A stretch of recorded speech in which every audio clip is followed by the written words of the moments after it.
Greetings, ladies and gentlemen. Bolg here, back again. We have more Tera Online. Now, normally I would have a Party of Sin episode coming out. However, I've actually been notified via one of the comments on my videos that Tera has been announced as a free-to-play coming this February. So I figured I'd do a special episode on it and kind of talk about it for a few. And, give my opinions on the topic, tell you a little bit about it. And that sort of thing. Alright, so, as far as being free-to-play, I personally think this is absolutely awesome. This is a change that I think Tera didn't necessarily need, but it's probably going to result in more income overall for the company and all that good stuff. So, it's a good call on their part. Now, you're going to have three different types of account status. The fully free-to-play is... It's got a couple small restrictions to it, but it's really nothing that's actually going to be game-breaking at all, as opposed to a lot of other games that have really, really tight restrictions. These are very loose. As far as character slots, out of the 8 you have, you're going to have 2 available for free account, and you can purchase more, which is kind of one of the standard things amongst a lot of online MMOs right now. Character, race, and class, no restrictions. You have access to all content. Dungeon entries, as everything's the same. Daily bonus quests, you're going to have 10 per day available, whereas Elite Status would have 20. I'll go into that further here in a few. Bank slots, you're going to be restricted to 72, which is, I believe, the first page of the bank, which you can purchase more as well via the in-game shop. You can only send 10 gold in a mail, or parcel, whatever you want to call it. 10 per message, so you can send multiple, so transfer gold and such, so that's really not that much of a hindrance. Brokerage postings, this is probably, my opinion, the biggest handicap on the account, aside from the 2 character restriction. It is 10 simultaneous posts, so you can only have 10 things on the auction at one time. That's kind of, it's okay. It's as opposed to the 50 that Elite Status is going to have, you'll just have to be picking and choosing wisely what you want to actually sell. As far as the registering fee for the brokerage, there is a 5% fee, and then sales fee is going to be 15%. So you're going to take 20%, you're going to take 5% to register, and then another 15% off of the actual sale price once it's done, which is kind of, yet again, another standard thing. However, Elite Status is going to have no fee for registering and only a 10% cut on the sale. So you can see how Elite Status is going to shine just a little bit more and try and get you maybe to subscribe for a month here and there, which is smart on their part. Store discount is only applying to Elite Status, which they're yet to be determined. So we'll find out more about that here soon. It's only about a month away or so, so pretty cool.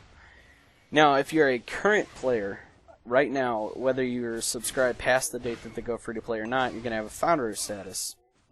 If your subscription goes past the free-to-play transition, you'll be elite until your account runs out, and then you'll move down to founder. Founder status is amazing, if you ask me, because you have your 8 max character limit already set up just for having the game before February. You have some cool little founder title. That's not really too important to me. You're going to get an exclusive Terminus mount. I have no idea what that is, but I'm eager to see. And as far as bank inventory slots, you're going to have 288 slots, which is the max, unlocked already. And you're going to be able to send unlimited amounts of gold through the mail. Awesome. And as opposed to the 50 that Elite Status can post with a brokerage, you can post 30. 30 is a really good number if you ask me. And the brokerage fees and sales fees are the same as free for Founder. Founder is just an upgraded version of free. It's, like I said, if you have the game before the free-to-play transition, which is the most important thing, it's going to save you a lot of money if you plan on playing Tera. At least buy the game now. Spend $20 on it. It's fine. And you don't even have to buy a monthly game time because it comes with one. And once that happens, you get founder status. So it's win-win. As far as elite status is concerned, the couple of the big perks, dungeon entries, you're going to have shortened dungeon cooldowns, which later on dungeons have nice 3-6 hour resets. These shortened cooldowns so far, as they have them listed, most of them are about a 50% cut, which is a really big difference. So you're going to be able to farm quite a bit more, and you have double daily entries as well. And you could do 20 daily quests as opposed to the 10 for the other two status. You also are going to start with some consumables for being elite, which is a fiery halo, some NPC summon scrolls, strongbox keys, and a village atlas. And the village atlas, let me find real quick. I can't find it. I'll get to it once I can find it. Anyway, let's see. You're gonna have, as long as you're elite, you're gonna get a boost of 4 different types once per day. They give an 100% increase to quest and monster gold, things of the sort. And as far as the Terminus mount for the Founder package is concerned, you can train it to all characters on your account. Most mounts that they've done so far have only been a one-time, one-use kind of thing, so that's kind of a big deal. Alright. So, if you upgrade to Elite from Founder, you go Elite for a little bit, and you just downgrade back to Founder. No biggie. So, there's nothing bad about that there. And apparently that's awesome. Apparently, if you just buy the so I have to correct myself now because I was a little bit misinformed. I guess I rushed in. But if you buy the game at any time, you get the founder status. So at any time that you drop the $20 or however much it costs to buy the game, you're going to have founders, which will unlock all the character slots, all the bank slots, and give you quite a few perks. Alright. Let's see. As far as the elite items that I said, the consumables and such are untradeable and bound to the account. And apparently if you run out of elite time, you lose those items. That is something good to keep in mind. I might have to make use of them beforehand. There is no gifting of elite status to friends quite yet. They're looking to possibly incorporate that in the near future. Obviously this is a new and fresh thing, so people are still, they're still working out the kinks of what exactly they're going to do with it, as every company would. If you have any Chronoscrolls right now, I used all the ones from the Santa Sleigh event, so I most definitely don't exactly have any left. However, they are worth 2,000 gold to a vendor right now, so people can actually make some gold on those if you have any of them stocked up.